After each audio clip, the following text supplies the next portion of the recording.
Welcome back. Join me now in the classroom. All right, class, I have here a narrative that I would like you to read orally. One of you will read it orally, as the rest follow with your eyes.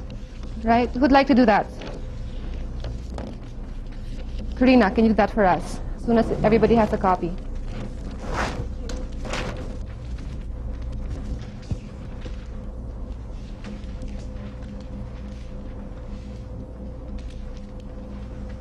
Once upon a time, a hunter named Nonek had in his cave more rabbit meat than he needed. However, he had lost his hunting club.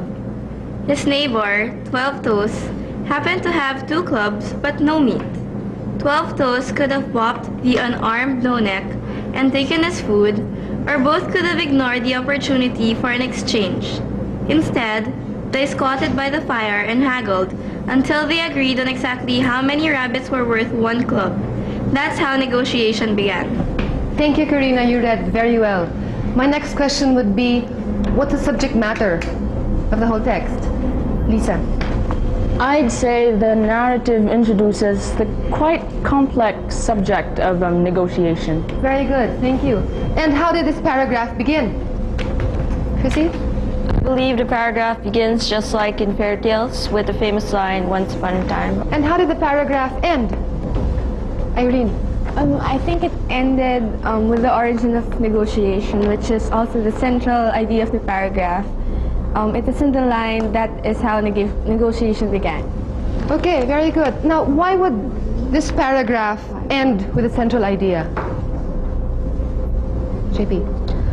To me, it was placed there in order to make the paragraph more, say, emphatic. Yes, very good. That is the style that some authors use when they write texts or paragraphs. The other way which shows that reading and writing skills can be integrated is by using the reading passage to convert into another style of writing, or text conversion exercise, such as converting formal to informal letters and vice versa, or converting a dialogue into reported speech and vice versa. Or information transfer, a diagram, flowchart, or any graphic aid which is converted into continuous writing, or vice versa. Here is another example that shows how reading and writing skills can be integrated. Okay, class, I'm going to be asking you about food today. Hamburgers. Are there hamburger stands near the school? Yeah. Yes, there are 5 Which ones? hamburger stands. Green Beans Hamburger! But these are restaurants, all right? I'm asking about open-air eateries. Do you know about these, Lisa? Of course. If I'm not mistaken, there's one near our city hall, and there's another one right beside the LRT station, and I think there's 2 more near our school. Good. Okay, class, I have this diagram on the board about hamburger stands. What's this about? Jello. Well, it shows the different features of a hamburger stand. Okay. The first feature would be? Convenience. Meaning they're along the streets. Second? Social time. Meaning a place to meet classmates and friends. Third?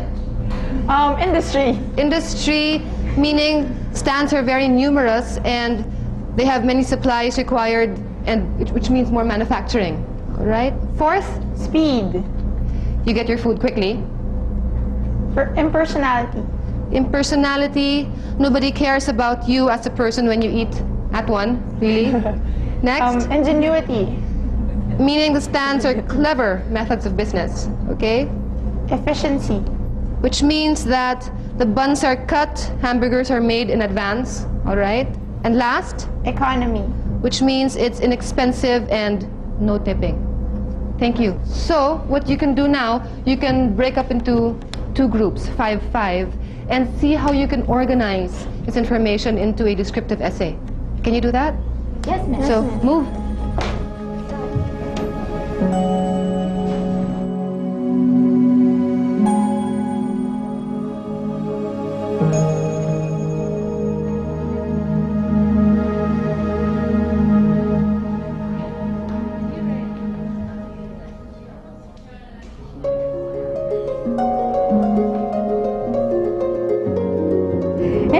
writing with grammar is inevitable.